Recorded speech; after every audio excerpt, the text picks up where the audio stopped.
It is the fear of every storyteller that they'll write a boring story. From my hundreds of hours of research when it comes to the art of story, I have found the biggest cause for a boring story. Here's a little quiz for you. Is the biggest cause for a boring story A, the pacing, B, the pacing, or C, the pacing? You have 2.5 seconds to comment your answer.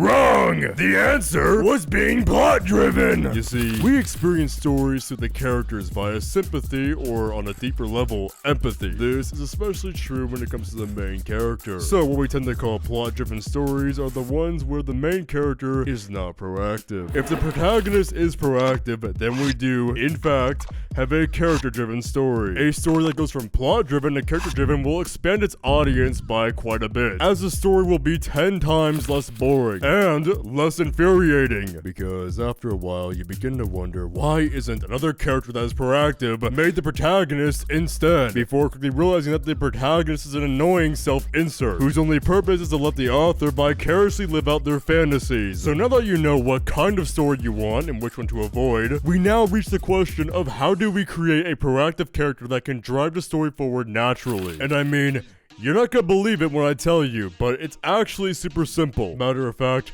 you're gonna think I'm absolutely crazy. Crazy. I was crazy once. Nah, but in all seriousness, to create a character-driven story, you simply have to give your protagonist a desire.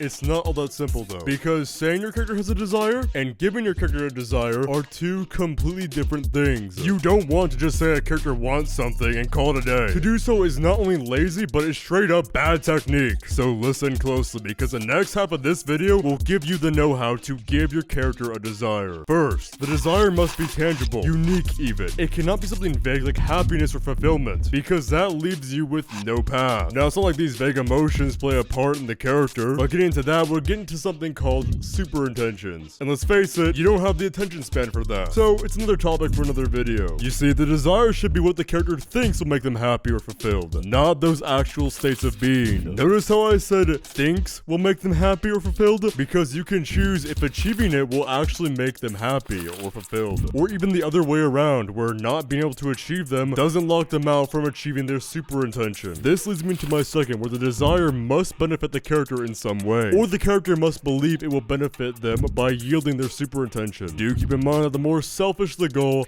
the more hardship you can reasonably put them through, because any reasonable character is not going to torture themselves to achieve something that will only improve their life moderately. Go beyond a reasonable threshold, and the audience will instantly disassociate. If you are going to put the characters through hell, their destination better be heaven. Finally, here comes the most important part of desire, and that is, the characters, especially the protagonist, must be proactive and pursue their desires. If this requirement of desire is not met, then you have rendered the rest of these steps pointless. The point of desire is to create a character-driven story. A character that not only has a desire, but actively pursues it will create a character-driven story. And that is why it's important for writers to not only know the techniques of the craft, but to understand why they need to be there to begin with, so that they not only utilize the technique, but use it to its fullest potential. It also opens up the gateway for innovation of the craft. But all I've just said will once again be rendered pointless if you are unable to create a character interesting enough for your audience to care about. If you want to unlock the creativity to create interesting characters, then click the video on screen right now, or it's all